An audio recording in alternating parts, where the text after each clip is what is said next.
بسم اللہ الرحمن الرحیم۔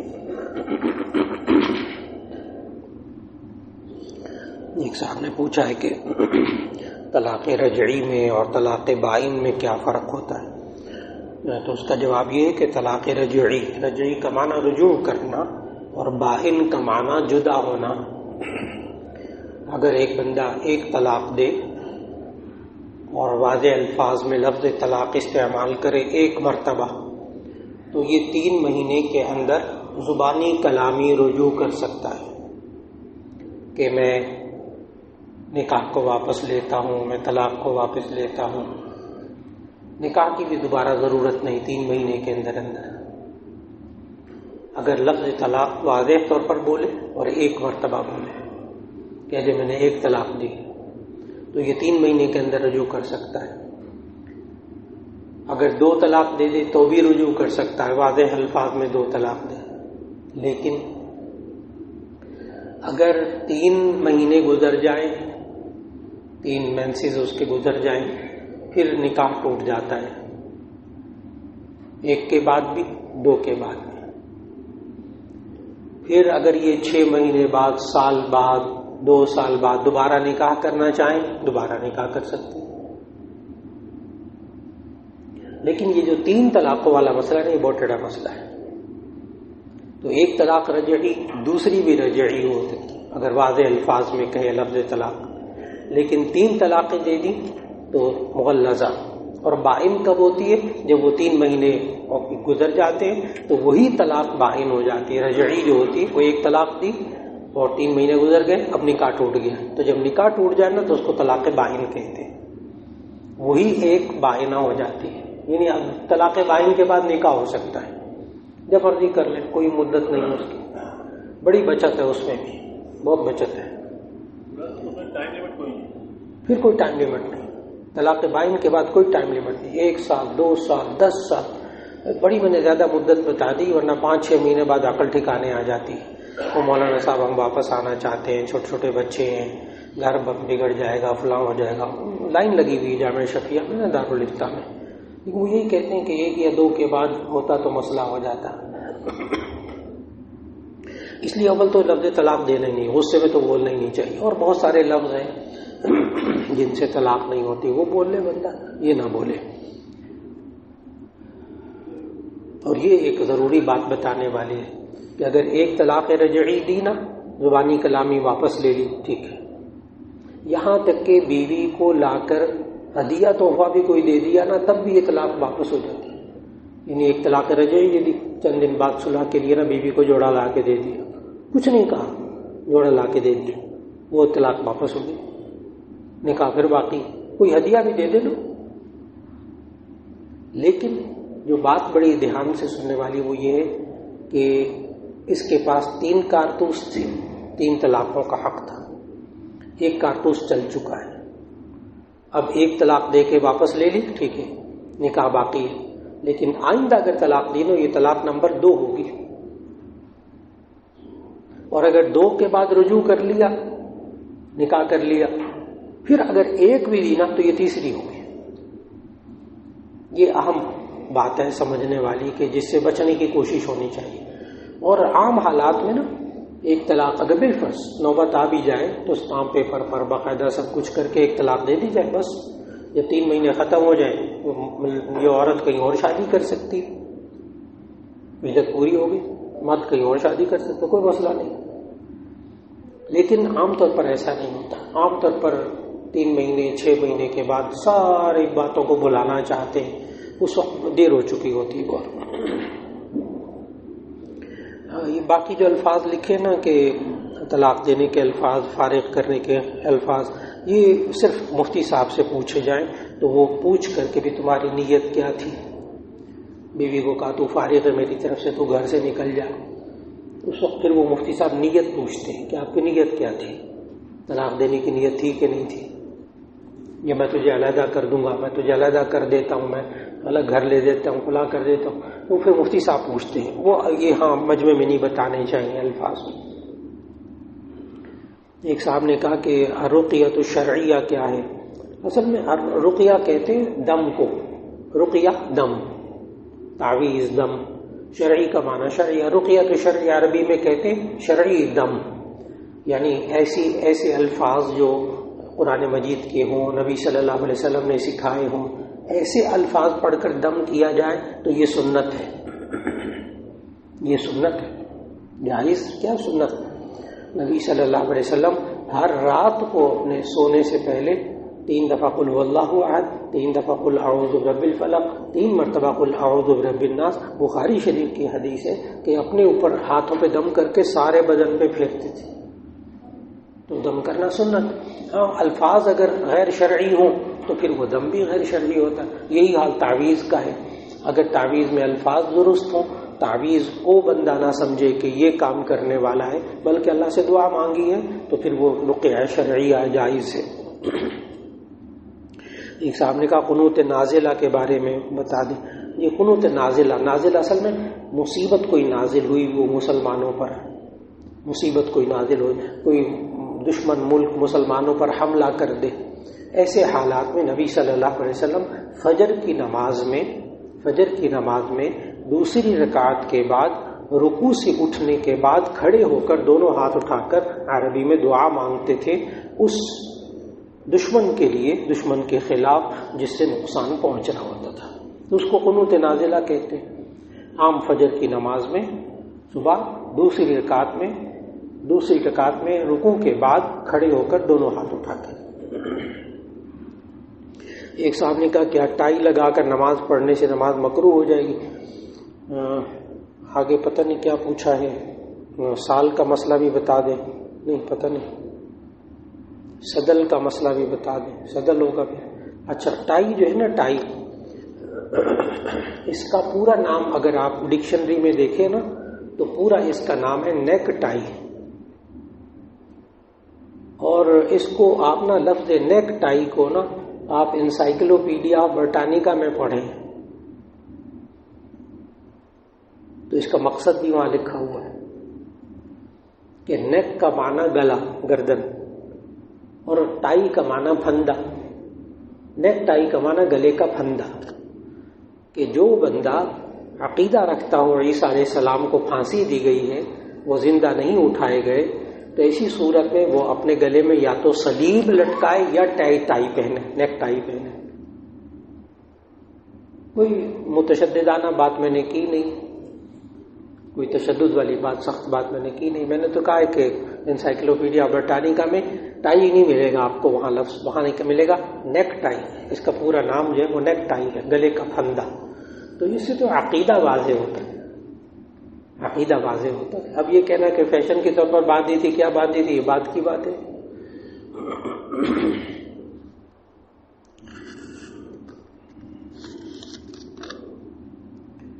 ایک صاحب نے کیا کہ کسی اللہ والے کا واسطہ دے کر دعا مانگنا جائز ہے؟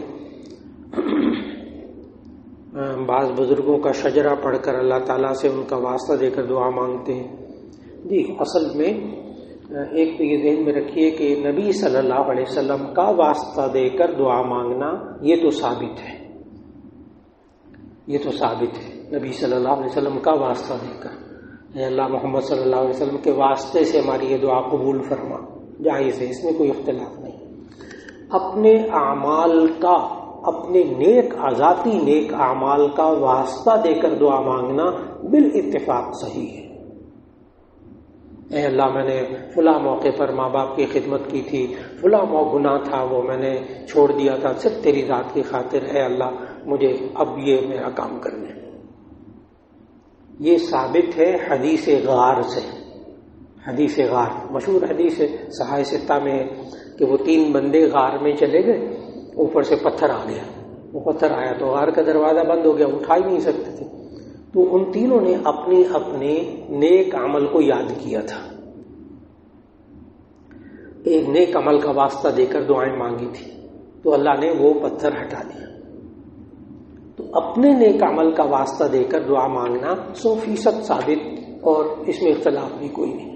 نبی صلی اللہ علیہ وسلم کا واسطہ دے کر دعا مانگنا، اس میں بھی کوئی اختلاف نہیں۔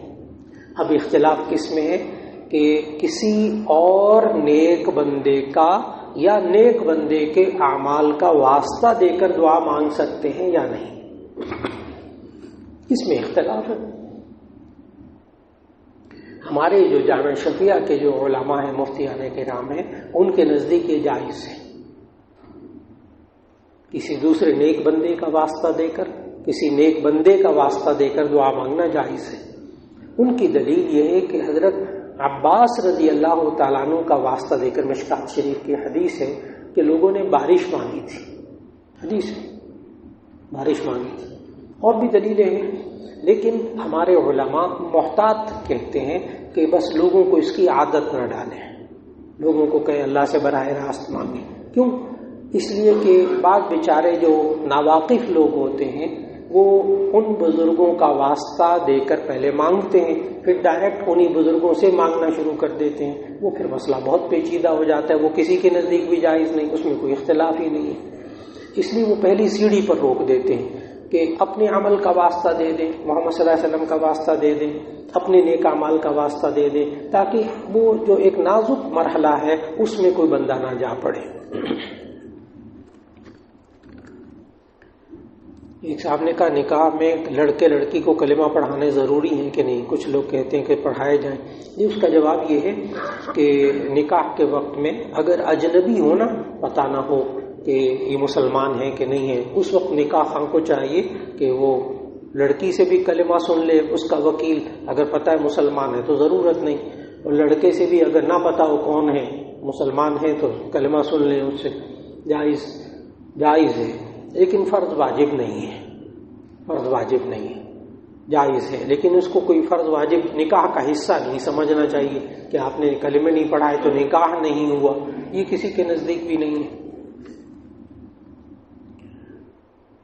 نمازی نے ساتھ والے نمازی کی آواز سن لی، تسبیحات وغیرہ، تو نماز پر اثر پڑتا ہے دونوں کی یا ایک کی؟ جی اصل میں بعض لوگ تو بہت ہی حساس ہوتے ہیں، خاص طور پر یہ ہمارے حافظ حضرات جو تراویح میں سناتے ہیں نا، یہ تو بہت ہی حساس ہوتے ہیں، پیچھے کوئی ذرا سا کھانس بھی لینا تو یہ بیچارے بھول جاتے ہیں، اور بعض نمازی اتنے حساس ہوتے ہیں کہ ساتھ والا اگر ذرا سی اونچی آواز میں اللہ اکبر سبحان ربی اللہ سبحان، وہ دوسرا بھول ہی جاتا ہے، نمازی ساتھ والا بھول جاتا ہے۔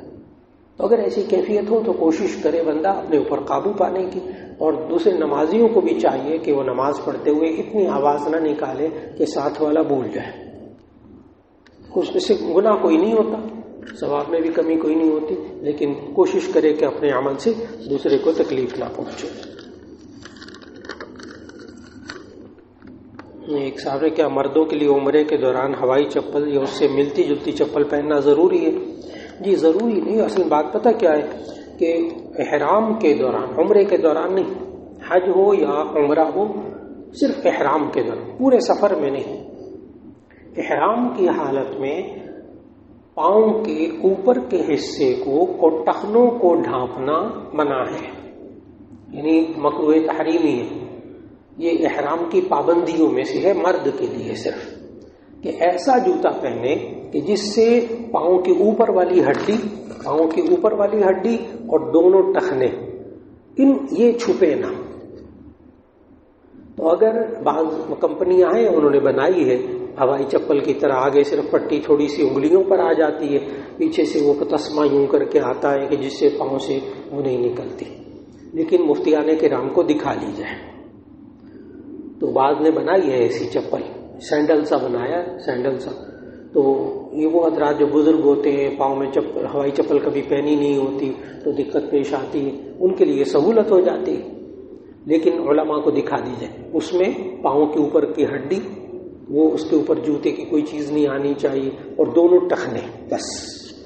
اگر کوئی اسٹائل سے جوتی بنائی جائے تو وہ درست ہے، پہن سکتے ہیں، اور ہوائی چپل بالکل درست ہے۔ اگر نماز عصر کے بعد طواف کریں تو پھر نفل کی ادائیگی کس وقت کریں؟ جی عصر کے بعد طواف کریں نا وہاں، تو ایسی صورت میں عصر کی نماز کے فوراً بعد نفل نہیں پڑھ سکتے، تو آپ ایک اور طواف کر لیں، بیٹھے رہیں، ابھی مغرب کی اذان ہوگی، مغرب کی نماز پڑھ کے پھر 2 نفل پڑھ لیں، واجب الطواف۔ یہ احناف کے نزدیک ہے، حنفیوں کے۔ امام شافعی رحمہ اللہ کے ہاں، امام احمد بن حنبل رحمہ اللہ کے ہاں عصر کے بعد، فجر کے بعد 2 رکعت واجب الطواف پڑھ سکتے ہیں۔ یہ جو لوگ کہتے ہیں نا وہاں تو جی سارے ہی پڑھ رہے ہوتے ہیں، تو اس کا جواب ہے وہ شافعی حنبلی ہوتے ہیں، ان کے یہاں جائز ہے. ہمارے ہاں عصر کے بعد فرض پڑھنے کے بعد، فجر کے فرض پڑھنے کے بعد نفل نماز نہیں پڑھ سکتے، تو اس کا تھوڑا سا انتظار کر لیں. اگر بالفرض وضو ٹوٹ جائے دوبارہ وضو کرنے چلے گئے کوئی بات نہیں، مغرب کے وقت میں آپ 2 رکعت نفل پڑھ لیجیے. آپ نے ہوٹل جانا چلے جائیں، واپس آ کر 2 رکعت پڑھ لی، وہیں حرم میں ہے، مسجد حرام میں کہیں بھی پڑھ لیں. ضروری نہیں کہ اسی جگہ، وہ جو مقام ابراہیم کے پیچھے وہ بھی فرض واجب نہیں ہے، وہ بھی سنت غیر مؤکدہ، یعنی پورے حرم میں، مسجد حرام میں کہیں بھی آپ کو 2 رکعت پڑھ سکتے ہیں. ایک صاحب نے کہا کیا والدین کی قبر پر جا کر ہاتھ اٹھا کر بخشش کی دعا کی جا سکتی ہے؟ جی اس کا جواب میں نے پہلے بھی عرض کیا کہ اب بھی کہ کوشش کریں قبرستان میں یا قبر پر ہاتھ اٹھا کر دعا نہ مانگیں. اگر کبھی ضرورت پیش آ جائے تو قبلے کی طرف منہ کر لیں، قبر کی طرف منہ نہ کریں. احتیاط کر لیں، احتیاط کر لیں، قبلے کی طرف منہ کر لیں اور قبر کی طرف منہ نہ کریں ہاتھ اٹھا کر. اور ویسے کھڑے ہو کر دعا مانگیں تو پھر ٹھیک ہے، قبر کی طرف منہ کر کے ہاتھ نیچے کیے ہوئے ہیں آپ دعائیں مانگ لیں، اللہ ضرور قبول فرمائے گا. ایک صاحب نے کہا عمرے کی ادائیگی کے بعد عورتوں کو کتنے بال کاٹنے چاہیے، بالوں کاٹنے کا طریقہ؟ جی عمرے کی ادائیگی کے بعد عورت کو 1 انچ بال کٹوانے ہیں. عورت کی جو چٹیا یعنی گت لٹکی ہوئی ہے، پیچھے جو لٹکے ہوئے بال ہیں، تو اس کا کاٹنے کا طریقہ یہ ہوتا ہے کہ جب عمرہ کر کے فارغ ہو نا، طواف کر کے سعی کر کے فارغ ہوئے، صرف بال کٹوانے ہیں، تو سیدھے نائیوں والی دکان پہ چلے جائیں، مرد بھی عورت بھی. تو مرد اپنے سر کے بال کٹوا لیں، پھر وہ نائی قینچی دے دیتے ہیں مفت تھوڑی دیر کے لیے. وہ نائی سے قینچی لے لیں، باہر خاتون کھڑی ہوتی تو پورے بال کھولنے کی ضرورت نہیں، صرف گت کا جو نچلا حصہ ہوتا ہے باریک حصہ کونا، اس کو پہلے کاٹ دیں قینچی سے. پھر دیکھیں گے تو آپ کو اندازہ ہو جائے گا محرم ہو یا شوہر ہو، تو وہ بالوں کو ہاتھ لگاتا ہے اور کوئی نہیں لگائے گا. تو باریک حصہ پہلے نوک سے کاٹ لیں، پھر آپ کو اندازہ ہو جائے گا موٹا گت کا حصہ بچ گیا ہے، اس کو 1 دفعہ انگلی پہ لپیٹیں. یہ سنت طریقہ نہیں ہے، یہ ٹیکنیک ہے کہ آپ 1 دفعہ انگلی پہ لپیٹیں اور انگوٹھے سے پکڑ لیں اور پھر کینچی سے کاٹ لیں. وہ 1 انچ کٹیں گے. یہ جو میں نے کہا نا انگلی پہ لپیٹ لیں انگوٹھے سے، یہ اس لیے تاکہ زگ زیگ نہ بنے. اگر وہ آپ نے لٹکے بال کاٹے نا تو کہیں سے نیچے ہو جائیں گے، کہیں سے اوپر ہو جائیں گے، وہ عورتوں کو برے لگتے ہیں، پھر عورتیں اور زیادہ کاٹتی ہیں، وہ زیادہ کٹ جاتے ہیں. تو اس لیے بہتر طریقہ یہ ہے کہ 1 انچ بال کاٹنے ہیں، اکثر بال جو سر کے لٹکے ہوئے ہیں. اپنی فوت شدگان کی طرف سے عمرہ کیسے کریں؟ جی پہلے تو آپ اپنا عمرہ کر لیں جا کر، پھر اس کے بعد جب وہیں مسجد عائشہ سے یا جعرانہ سے احرام باندھ کے آ جائیں اور احرام باندھ کر ایک اور طواف کر لیں، عمرہ کر لیں، سعی کر لیں، سر کے بال منڈا لیں، اس کا چاہے کئی رشتہ داروں کو ثواب پہنچا دیں، ہر ایک کو انشاءاللہ پورے عمرے کا ثواب ملے گا. کیا زندہ کی طرف سے عمرہ کیا جا سکتا ہے؟ جی ہاں بالکل، زندہ شخص کی طرف سے عمرہ کیا جا سکتا ہے. بہت سے طلبہ جاتے ہیں، بیچارے شاگرد جاتے ہیں، بزرگ شاگرد ہو گئے، وہ کہتے ہیں استاد جی میں نے آپ کی طرف سے عمرہ بھی کر لیا ہے. بہت اچھا، نفلی عبادت ہے. کیا مسجد عائشہ سے بار بار عمرہ ہو سکتا ہے؟ جی ہاں بار بار ہو سکتا ہے. اس میں بھی حنفی مسلک اور شافعی مسلک کا تھوڑا سا اختلاف ہے. شوافی جو ہے نا وہ کہتے ہیں کہ مسجد عائشہ صرف حضرت عائشہ رضی اللہ تعالیٰ عنہ کے ساتھ خاص تھا بس، کہ نبی صلی اللہ علیہ وسلم نے ان کو کہا تھا کہ آپ، تنعیم ہے اصل میں اس کا نام نا، جگہ کا نام ہے تنعیم، اور اس کو مسجد بنائی گئی تو اس کا نام مسجد عائشہ رکھ دیا. تو نبی صلی اللہ علیہ وسلم نے حضرت عائشہ رضی اللہ عنہ سے کہا تھا کہ تم وہاں جا کر احرام باندھ کر عمرہ کر لو، تو انہوں نے اپنا قضا عمرہ ادا کر لیا تھا. تو اب شوافی کہتے ہیں کہ وہ صرف حضرت عائشہ کے ساتھ خاص تھا اس جگہ تک، تو حنفی کہتے ہیں نہیں، یہ ہر ایک کے لیے. احناف کی جو دلیل ہے نا وہ بڑی اہم دلیل ہے، وہ یہ ہے کہ اصل میں حرم میں رہنے والا، مکے میں رہنے والا عمرے کے لیے احرام کہاں سے باندھے، یہ ایک سوال ہے، کہاں سے باندھے؟ تو ہم کہتے ہیں جو حد حرم ہے نا وہاں سے باندھ لیں، حد حرم ہے وہاں سے باندھ لیں بس. اب خانہ کعبہ کے جو حرم ہے نا دائیں بائیں حد جو اس کی ہے، اب مینا جو ہے نا وہ بھی حرم میں ہے، مزدلفہ بھی حرم میں ہے، لیکن عرفات حرم میں نہیں ہے، اچھا خاصا فاصلہ ہے. تو سب سے نزدیک ترین جو حرم کی حد ہے نا وہ یہ مسجد عائشہ ہے. یہ نا بیضوی شکل کی ہے، حرم کی جو شکل ہے نا بیضوی یعنی انڈے کی شکل کی، ایک طرف سے چھوٹا ایک طرف سے ذرا چوڑا، اور نزدیک ترین جو حرم کی حد مسجد عائشہ ہے، اور سب سے دور والی جعرانہ ہے۔ جعرانہ کہتے ہیں بڑا عمرہ، اصل میں وہ جعرانہ کیا ہے، وہ بھی حد حرم ہے۔ تو احناف بھی کہتے ہیں حد حرم پہ جا کے احرام باندھ لیں اور عمرہ کر لیں بس۔ اس لیے اگر وہاں کے لوگ منع بھی کریں نا کہ جی عمرہ نہیں ہوتا یہ مسجد عائشہ سے، تو آپ کہتے ہیں ٹھیک ہے، بالکل آپ ٹھیک کہتے ہیں، اور آپ جا کر مسجد عائشہ سے عمرہ ادا کر لیں، آپ کو عمرہ ہو جائے گا۔ اس لیے کہ حنفی حضرات کے نزدیک جائز ہے۔ اوپر نے اختلاف کی وجہ بھی بتا دی، دلائل کا اختلاف ہے۔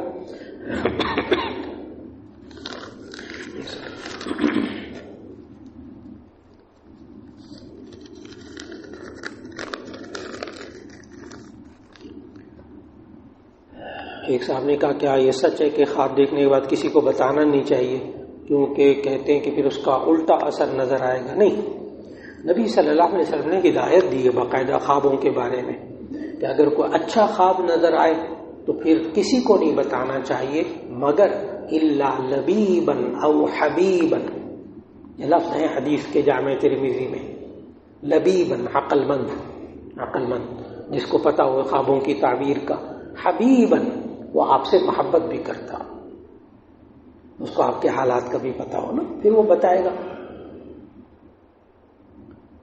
اس لیے خواب ہر ایک کو نہ بتائیں، خواب آ جائے اچھا خواب ہے تو ایسی صورت میں ایسے شخص کو بتائیں جو خوابوں کی تعبیر کا علم جانتا ہو، بہت سے علماء جانتے ہیں ماشاءاللہ، اور اگر وہ آپ سے محبت کرتا ہے، آپ کے حالات جانتا ہے، پھر تو بہت ہی اچھا ہے۔ اور اگر برا خواب ہو یعنی جس سے آپ خود پریشان ہیں تو بس اوقات پریشان کن جو خواب ہوتا ہے وہ اس کی تعبیر بہت اچھی ہوتی ہے، اس لیے وہ بھی تعبیر جس سے تعلق ہو نا اس سے تعبیر پوچھ لینی چاہیے، ورنہ اگر دل نہ کرے نا وہ بیان کرنے کو، بعض خواب ہوتے ہیں ایسے بندہ کہتا ہے میں زبان پہ بھی نہیں لا سکتا، بیان نہیں کر سکتا، اچھا جی پریشان۔ تو ایسی صورت میں نبی صلی اللہ علیہ وسلم نے فرمایا، ادب سکھایا کہ آپ کروٹ بدل کر بائیں طرف 3 مرتبہ تھوک دیں اور قل اعوذ برب الفلق یا تعوذ پڑھ کر اعوذ باللہ لا حول ولا قوت کوئی 3 بار پڑھ کر بائیں طرف کروٹ تھوک دیں۔ بعض لوگ کہتے ہیں وہ نیچے کارپٹ بچھا ہوتا ہے کیسے تھوک دیں، بھائی ٹیشو پیپر لے لیں، سنت پر یہ عمل کرنا ہے نا۔ تو بائیں کروٹ پہ 3 مرتبہ تھوک کر سو جائیں۔ سچے نبی صلی اللہ علیہ وسلم نے فرمایا، اسی طرح جامع ترمذی میں حدیث کے الفاظ کا ترجمہ ہے کہ اس برے خواب کا نقصان اس کو نہیں پہنچے گا۔ تو بات ختم ہو گئی۔ تو برا خواب کسی کو نہیں بتانا۔ اور ایک یہ مزے لینے کے لیے نا پہلے اس سے تعبیر پوچھ لی، پھر اس سے تعبیر پوچھ لی، پھر اس سے تعبیر پوچھ لی، یہ بڑا غلط کام ہے۔ اس سے انسان ڈبل مائنڈیڈ ہو جاتا ہے، یہ نہیں کرنا چاہیے۔ بس ایک سے پوچھ لیں پھر کسی سے نہ پوچھیں۔ جی اصل جی ہر کوئی نہیں، یہ فن ہے، باقاعدہ کتاب ہے اس کی۔ اصل میں یہ فن جو تعبیر رؤیا ہے نا، تعبیر رؤیا کہتے ہیں خواب کو، تو علم تعبیر رؤیا کے سب سے بڑے جو ماہر تھے نا وہ نبی صلی اللہ علیہ وسلم، اور انبیاء علیہ السلام میں نبی صلی اللہ علیہ وسلم کے علاوہ جو خواب کی تعبیر کے ماہر تھے وہ حضرت یوسف علیہ السلام۔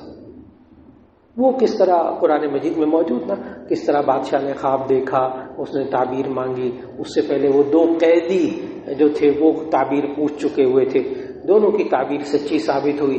پھر بادشاہ کو خواب آیا، اس نے بہت سے پوچھا، کسی نے کچھ نہیں کہا، ویسے آپ کی طبیعت میں کچھ گیس ویس ہو گئی ہوگی آپ کو، اس کی وجہ سے ایسا خواب آ گیا۔ حضرت یوسف علیہ السلام کو بتایا تو انہوں نے پھر وہ خواب کی تعبیر بتائی، وہ 7 سال بعد اس کی تعبیر سمجھ میں آئی، پھر انہوں نے اس کو وزیر خزانہ بنا دیا تھا، ان کو بڑا عہدہ دیا۔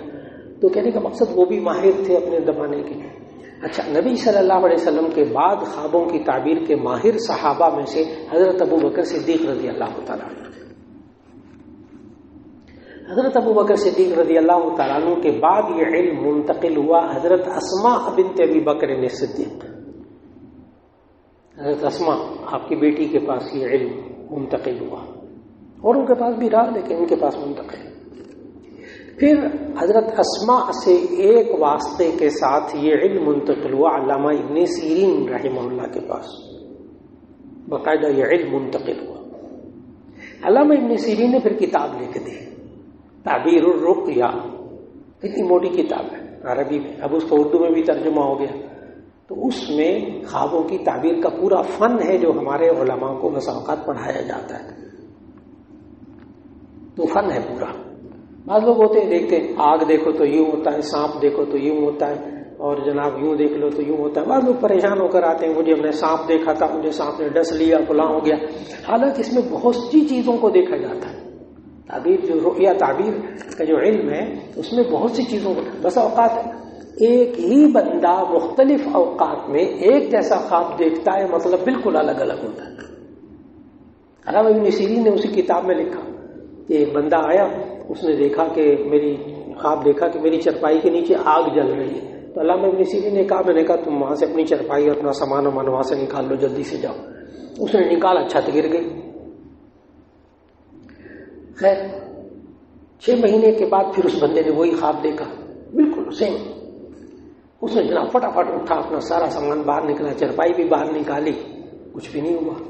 پھر آیا علامہ ابن سیرین کے پاس، کہنے لگے کہ میں نے پھر ویسے خواب دیکھا ہے۔ کہنے کا اچھا، وہ جس جگہ چرپائی بچھی ہوئی تھی نا وہیں کھودو، دیکھو کوئی چیز نکلتی۔ وہاں سے کھودا تو پرانا کوئی دفینہ کسی نے زیور شیور دبایا ہوا تھا، اس کو مل گیا۔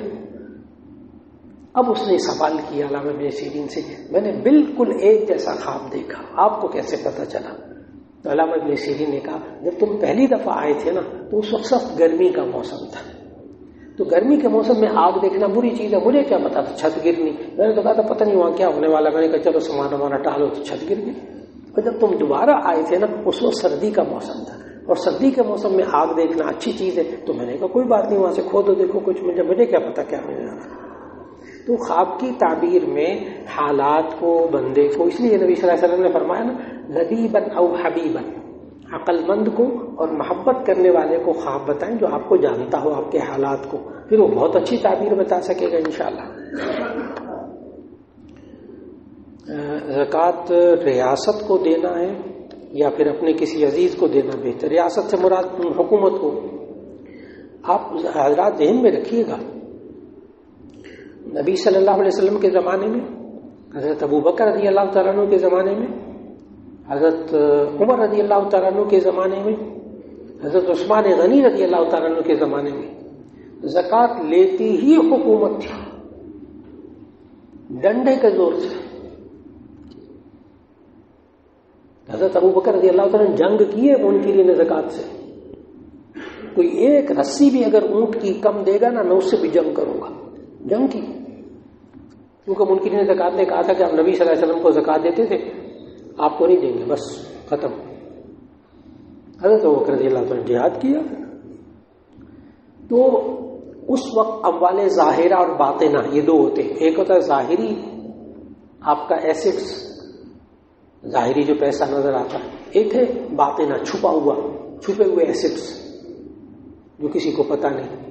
تو اس وقت حضرت نبی صلی اللہ علیہ وسلم کے زمانے میں بھی، حضرت ابو بکر رضی اللہ تعالیٰ عنہ کے زمانے میں بھی، حضرت عمر رضی اللہ تعالیٰ عنہ کے زمانے میں بھی اموال ظاہرہ اور باطنہ، یعنی ظاہری جو ایسٹس ہوتے تھے ان کی بھی، اور جو بندے کے پاس ذاتی ہوتے تھے خفیہ، وہ بھی، سب کی زکوٰۃ حکومت لیتی تھی، ریاست بیت المال میں جاتا تھا۔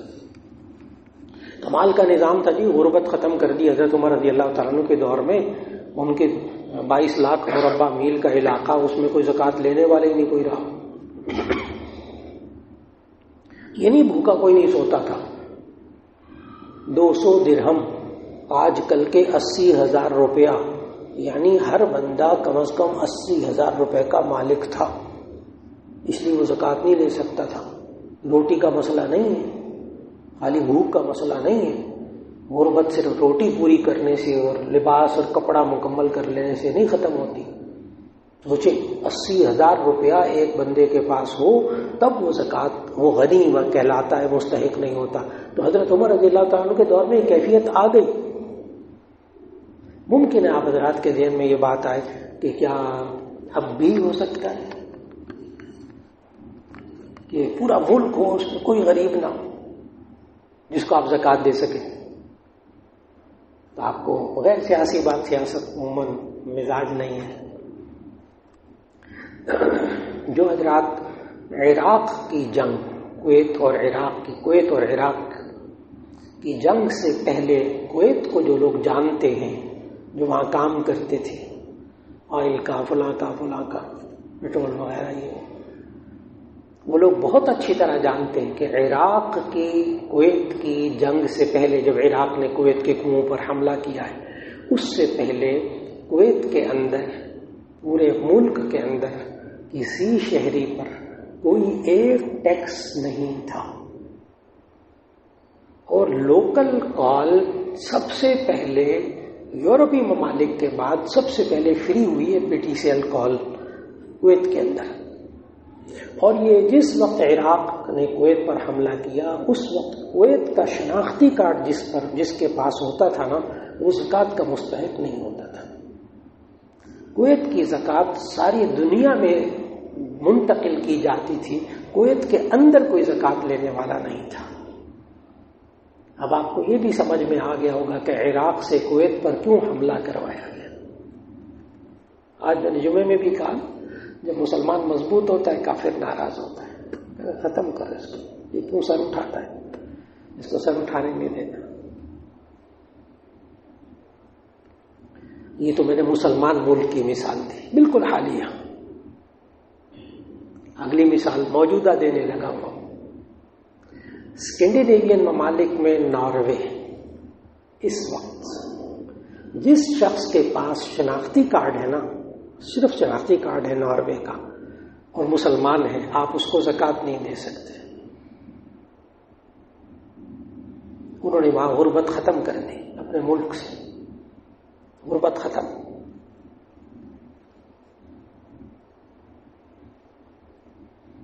آپ یہاں کہہ رہے ہیں نا کہ بچے پیدا نہ کرو، ہاں، دو بس دو کافی. وہاں پتہ کیا ہو رہا ہے؟ ایک بچے کی پیدائش پہ 75,000 کراؤن اس بندے کو ملتے ہیں جس کے ہاں بچہ پیدا ہو، لڑکا یا لڑکی پیدا ہو.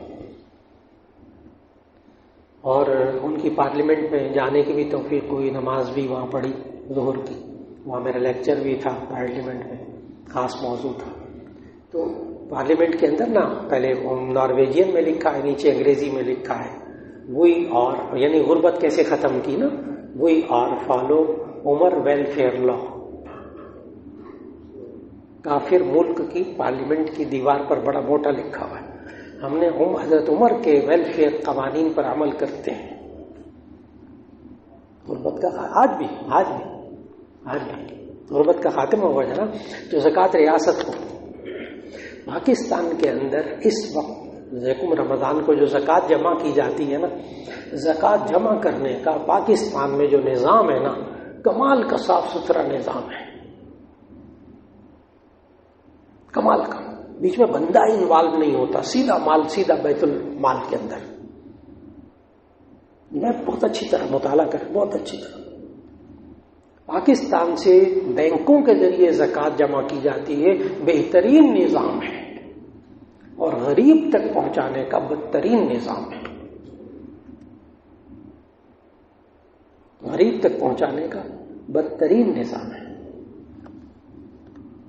ابھی بھی اس نظام کو درست، جہاں اللہ تعالیٰ موقع دیتا ہے، جہاں موقع دیتا ہے، الحمدللہ. پہلے یہ ہوتا تھا مسجدوں میں نا، پنجاب میں بھی مسجدوں میں بھی اعلان ہو، چیک آ گئے زکوٰۃ کے لے رہے. اب جو جائے گا کیا اس کا رہ جائے گا، بچے بھی کہیں گے زکوٰۃ کھاتا تھا ہمارا باپ. مسجد میں اعلان ہو رہا ہے زکوٰۃ کے چیک آ گئے لے لیں. الحمدللہ چند سال سے یہ جو پنجاب کی بنیادی زکوٰۃ کمیٹی ہے سرکاری، اس کا اللہ نے رکن بننے کی، انہوں نے بنا دیا رکن. وہ سرکاری عہدہ ہے اس وقت میرے پاس، میرے اوپر وہ صوبائی وزیر ہوتے ہیں اور سیکرٹری وغیرہ یہ ہوتے ہیں، اصول قوانین قانون سازی سب کے اوپر دستخط ہوتے ہیں میرے. تو وہاں اب الحمدللہ پورے پنجاب میں چیک ورک سارے ختم. اب موبائل پہ ایزی پیسہ وغیرہ نا، بس جس بندے کا موبائل ہوگا اس کے موبائل میں براہ راست پیسے جمع ہو جائیں گے زکوٰۃ کے، جو مستحق ہوگا.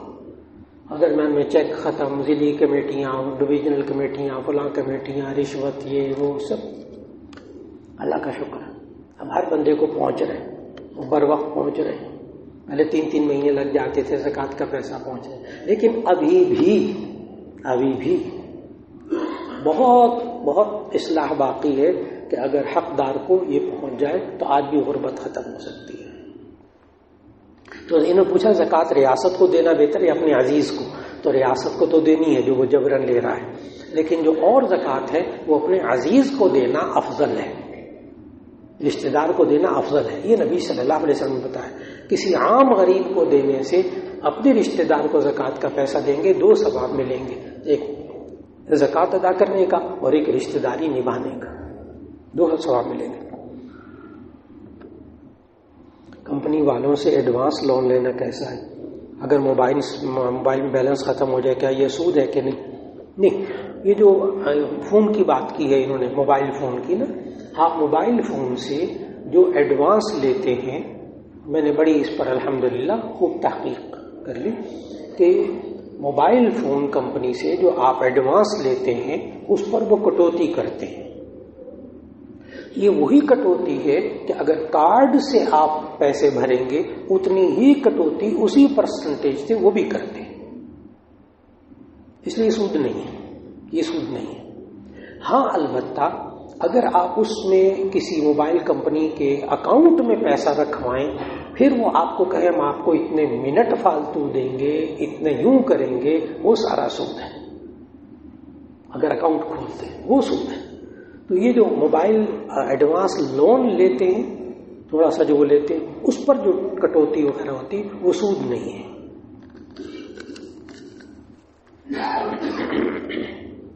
یہ بھی بہت لوگ پوچھتے ہیں آج کل نا، یہ بینک والے کہتے ہیں کہ اے ٹی ایم کارڈ سے اگر آپ اے ٹی ایم کارڈ سے فلاں جگہ سے خریداری کریں تو آپ کو اتنے 10% چھوٹ ملے گی، فلاں ملے گا.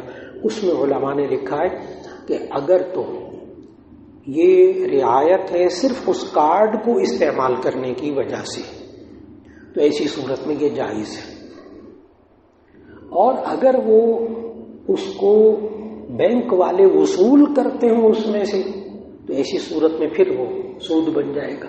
تو ایسی صورت کے اندر عام طور پر بینکوں سے جو معلوم کیا اسلامی بینکوں سے، وہ کہتے ہیں نہیں ہم ان سے کچھ نہ لیتے ہیں نہ دیتے ہیں، صرف یہ کہ آپ وہاں جا کر کارڈ استعمال کریں گے تو ایسی صورت کے اندر اتنا ڈسکاؤنٹ وہ کمپنی والے دیں گے، اتنا ڈسکاؤنٹ وہ کمپنی والے دیں گے، صرف اس لیے کہ آپ وہاں جا کر خریدیں بس.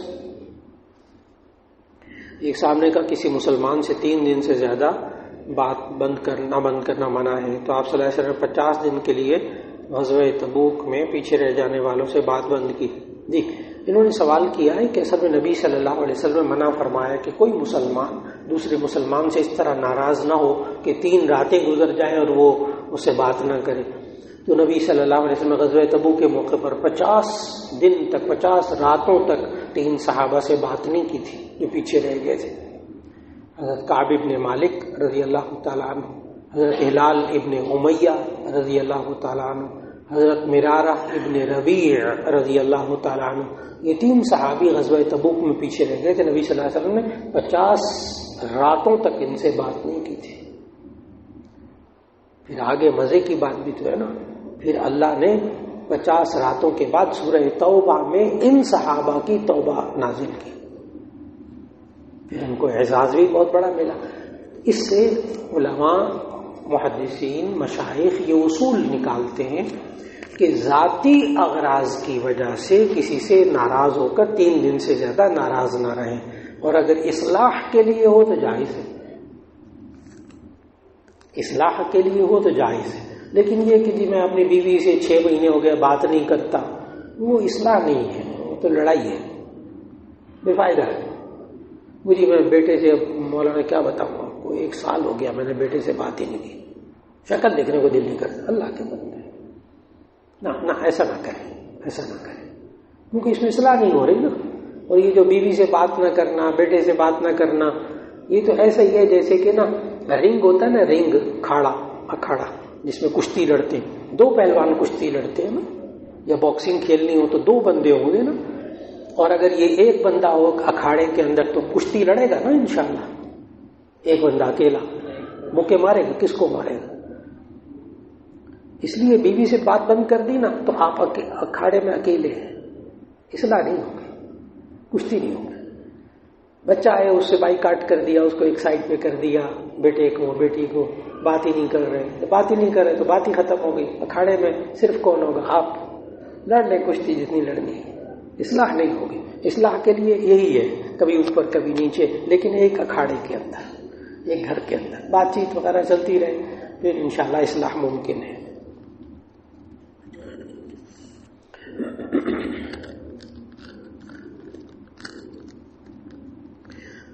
ایک صاحب نے کہا کہ عصری تعلیم کے لیے ادارہ کھولنے کا ارادہ ہے، لڑکے اور لڑکیوں کی مخلوط تعلیم ہوگی، پڑھانے والے اور پڑھنے والے بھی خواتین اور مرد ہوں گے، رہنمائی فرمائیں. جی، عصری تعلیم کا ادارہ آپ کھولیں، اور الحمدللہ اب یہ شعور پیدا ہو گیا یونیورسٹیز کے اندر کہ لڑکوں کو الگ پڑھایا جائے، لڑکیوں کی الگ کلاسیں ہوں. اب یہ بڑی اچھی یونیورسٹیوں میں الحمدللہ یہ سوچ پیدا ہو گئی ہے. اور یہ صرف آپ کے اندر سوچ پیدا نہیں ہوئی، اس وقت تازہ صورتحال یہ ہے کہ جاپان کے اندر جو طویل گاڑیاں چلتی ہیں نا، 2 گھنٹے ہے بھی وہاں تیز رفتار ہے ماشاءاللہ، تو جو لمبی گاڑیاں چلتی ہیں 2 3 گھنٹے، اس میں خواتین کی الگ بوگی بنا دی گئی ہے جاپان کے اندر اس وقت. اور کہا کیا وہی حالات کی وجہ سے کہ 3 گھنٹے کی بوگیاں ہوتی تھی، لڑکے لڑکیاں سارے. اب انہوں نے کہا کہ جس کا دل چاہے وہ خواتین کی بوگی میں بیٹھ جائے، کٹھے بیٹھنا چاہتے ہیں کٹھے بیٹھ جائے. تو اب غیر مسلموں کے اندر بھی یہ شعور پیدا ہو گیا ہے الحمدللہ. ایک صاحب نے کہا تھا کہ یہ الگ الگ پتہ نہیں کیا ہے مولانا، ایک آپ لوگوں کے دماغ میں کوئی پیڑا ہے. ایک بڑے اچھے پڑھے لکھے صاحب تھے، کہنے کہ یہ آپ کی ذہنی کیفیت ہے ایسی، لڑکے الگ لڑکیاں الگ. تو میں نے کہا بالکل ٹھیک ہے، آپ کوئی حرج کی بات نہیں. اور ہم دونوں جو ہے وہ سفر کر رہے تھے، کہیں مسافر تھے وہ بھی، تو بات چیت ہوتی رہی تو انہوں نے یہی کہا کہ مولانا آپ کے دماغ کا کیڑا ہے بس. اللہ کی شان ہے، ایئرپورٹ پہ اترے نا، ایئرپورٹ پہ اترے تو سامان لینے میں بھی تھوڑا سا وقت گزرنا تھا. تو میں نے کہا میں نے واش روم جانا ہے، ذرا میرے ساتھ چلیں گے ذرا؟ کہنے لگا آ جائیں. تو میں جان بوجھ کر دیکھ رہا ہوں کہ وہاں عورت کا نشان بنا ہوا ہے، میں جان بوجھ کر نا وہ لیڈیز والے میں جانے کے لیے تیار ہوا. نہیں یہ جینٹس کا یہ ہے. میں نے کہا یہ آپ کے دماغ کا کیڑا ہے. اس کے بعد اس بندے نے اس موضوع پر بات نہیں کی میرے سے. ہاں، یہاں اپنی مرضی نظر آتی ہے نا، یہاں اپنے مسائل نظر آتے ہیں. وہاں جینٹس کے لیے الگ باتھ روم، لیڈیز کے لیے الگ باتھ روم، اور مجھے نہیں جانے دیا وہاں لیڈیز کے باتھ روم میں. حالانکہ کیا ہے ویسے سیم باتھ روم، کوئی فرق نہیں ہے، وہی چیزیں وہاں وہی چیزیں وہاں. کیوں فرق کیا؟ آپ کے دماغ کے اندر بھی کوئی کیڑا ہے، اور وہی کیڑا ہمیں اسلام نے سمجھایا ہے، وہی کیڑا اسلام نے سمجھایا.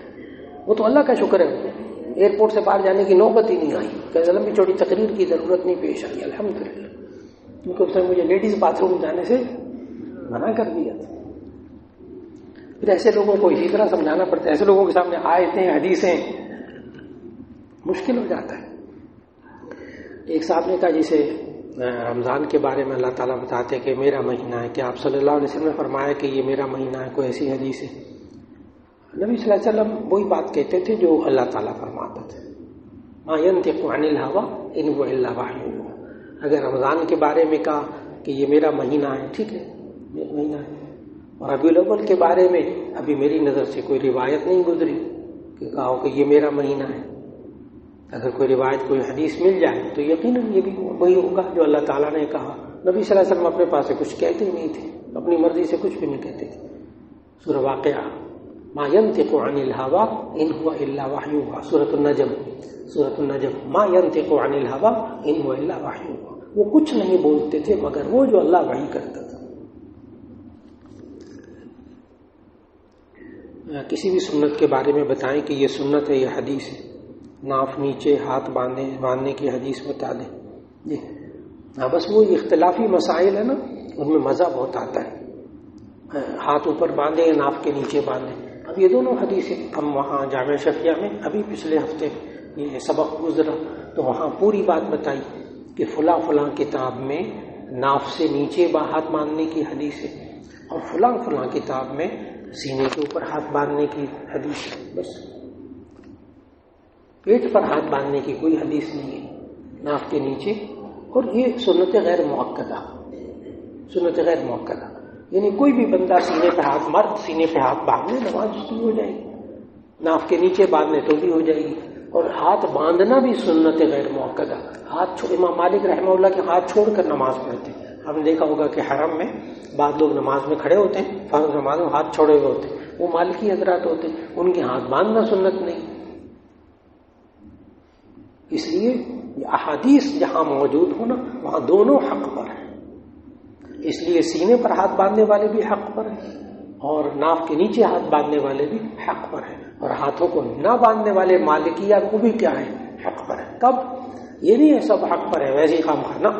جس کے پاس قرآن اور حدیث میں سے کوئی دلیل ہو وہ حق پر ہے. ہم اس کو باطل نہیں کہیں گے، غلط نہیں کہیں گے. جزاک اللہ خیر. اچھا جی، ایک صاحب نے کہا کہ کچھ حضرات اونچی آواز سے ذکر کرواتے ہیں، کچھ آہستہ آواز سے. جی دونوں طرح جائز ہے، دونوں طرح جائز ہے. صغیرہ اور کبیرہ گناہ میں کیا فرق ہے؟ جی صغیرہ کہتے ہیں چھوٹے گناہ کو، کبیرہ کہتے ہیں بڑے گناہ کو. بعض لوگ کہتے بھی ہیں، کہتے ہیں مولانا یہ آپ سائز کیوں بتاتے ہیں؟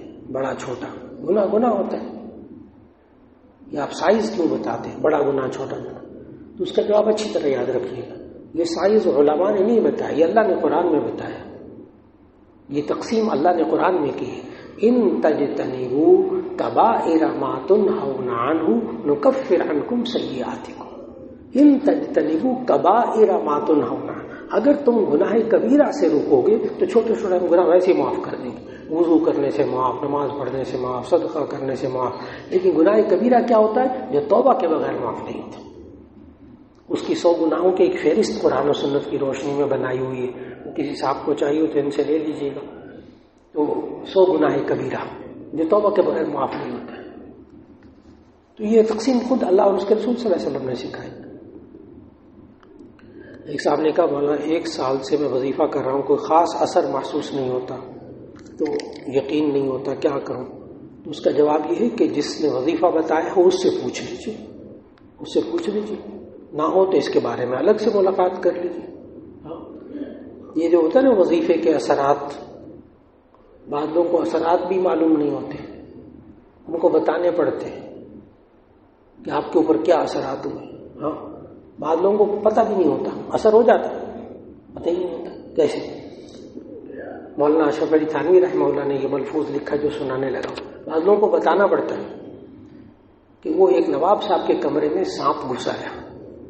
تو نواب جو ان کی اہلیہ تھی نواب صاحب کی، وہ بھی پاس پلنگ پہ لیٹی ہوئی تھی. سانپ نکل آئے تو نواب صاحب ایک دم کھڑے ہو گئے، بستر سے چلانے لگے، ارے کوئی مرد ہے، ارے کوئی مرد ہے، سانپ گھس آیا، مارو. چیخ چیخ کر رات کے وقت میں ملازم کو بلا رہے تھے. تو اتنے میں بیوی نے کہا حضرت آپ بھی تو مرد ہیں. تو انہوں نے کہا، فوراً ان کو خیال آیا، انہوں نے لاٹھی اٹھائی، ہمارا سانپ مر گیا.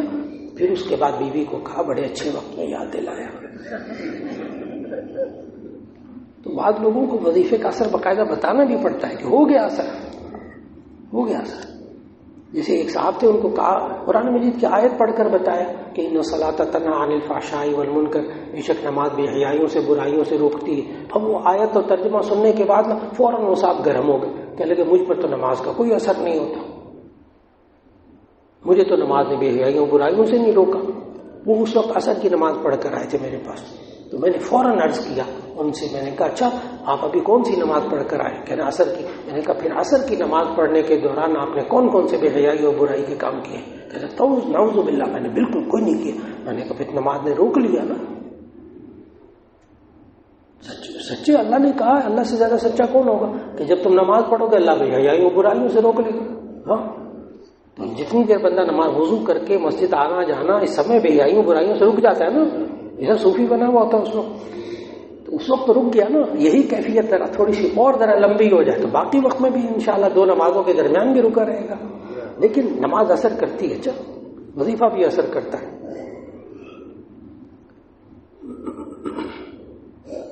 ایک اور تھے صحابہ، ان کو اسی طرح نا یہ اللہ اللہ کرتے ہیں، ذکر کرتے ہیں، کیا اس سے اثر ہوتا ہے، فلاں ہوتا ہے.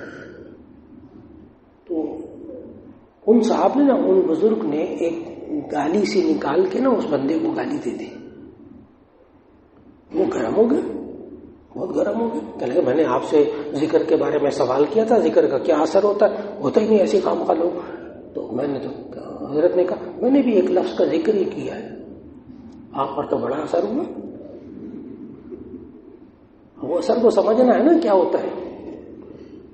وہ اس کا مطلب اس کو آتا تھا، اصل میں اس گالی کا مطلب اس کو آتا تھا، اس لیے وہ بڑا گرم ہو گیا تھا. اور اگر اللہ کا مطلب آتا ہو تو پھر اس کا بھی اثر ہوگا کہ منہ سے کیا نکالا، کس کا نام نکالا. ہاں اثر ہوگا انشاءاللہ. ایک صاحب نے کہا کہ گورنمنٹ کے پینشن والد کو وفات کے بعد ملی اور باقی رقم رشتہ داروں کو ادھار پہ دیا ہوا ہے اس وقت سے. یہ الگ سے پوچھ لیجیے پھر جواب دے دوں گا. ایک صاحب نے کہا کوئی حدیث اگر ایک آدمی بھی مسجد میں موجود ہے جس نے باجماعت نماز پڑھی ہو، نئے آنے والے نمازی کو پوری جماعت کا ثواب ملے گا؟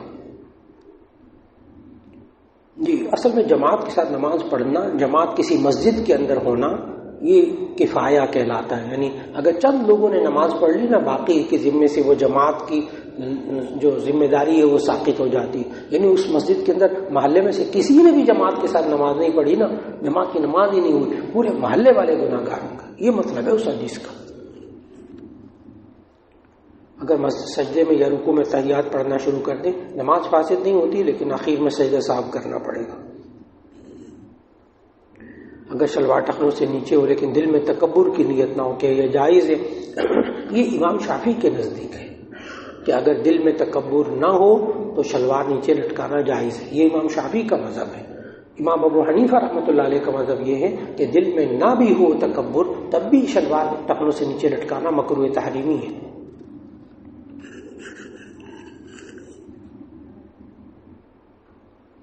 مزاح کیسے پیدا کی جاتی ہے؟ خود بخود آتا ہے، کسی وجہ سے آتا ہے، قدرتی چیزیں مصنوعی. جی مزاح کہتے ہیں خوش طبعی کو.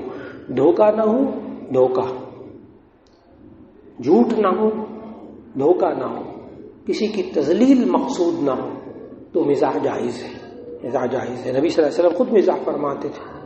جمعے کی دوسری اذان ہو جائے تو سنت پڑھ سکتے ہیں، یا پھر جمعے کی نماز کے بعد جی جمعے کی اذان شروع ہو جائے تو سنتیں نہ پڑھیں، کیونکہ نبی صلی اللہ علیہ وسلم نے فرمایا اذا جلس الامام علی المنبر فلا صلاۃ ولا کلام. جب امام ممبر پر بیٹھ جائے تو کوئی نماز اور کوئی کلام نہیں کرنا چاہیے. ممبر پر بیٹھ جائے، اس کا مطلب یہ ہوا کہ وہ جو اذان ہے نا، اذان یہ جمعے کے خطبے والی، عربی خطبے والی اذان، اس کا جواب بھی نہیں دینا چاہیے. نبی صلی اللہ علیہ وسلم کا نام آئے تو دل میں صلی اللہ علیہ وسلم کے زبان سے نہیں. آپ نے دیکھا ہوگا پوری مسجد میں الحمدللہ کوئی جواب نہیں دیتا، کیونکہ کئی دفعہ سمجھایا الحمدللہ تو اللہ کا شکر، سب کو بات معلوم ہے. تو جب خطبے کی اذان ہو رہی ہوتی تو مسجد میں کوئی جواب نہیں دیتا اس اذان کا، کیونکہ نبی صلی اللہ علیہ وسلم نے فرمایا جب امام ممبر پر بیٹھ جائے تو کوئی کلام نہیں کرنا اور کوئی بات بھی نہ کرے، کوئی نماز بھی نہ پڑھے. ہاں اگر پڑھنی شروع کی ہوئی ہو نا تو اگر ایک رکعت پڑھی تو دوسری رکعت پڑھ کے سلام پھیر دیں، اور اگر 3 پڑھ لیے تو اسی صورت میں چوتھی ملا کر سلام پھیر دیں، پھر پوری ہو جائیں گے. جزاک اللہ خیر. السلام علیکم ورحمۃ اللہ.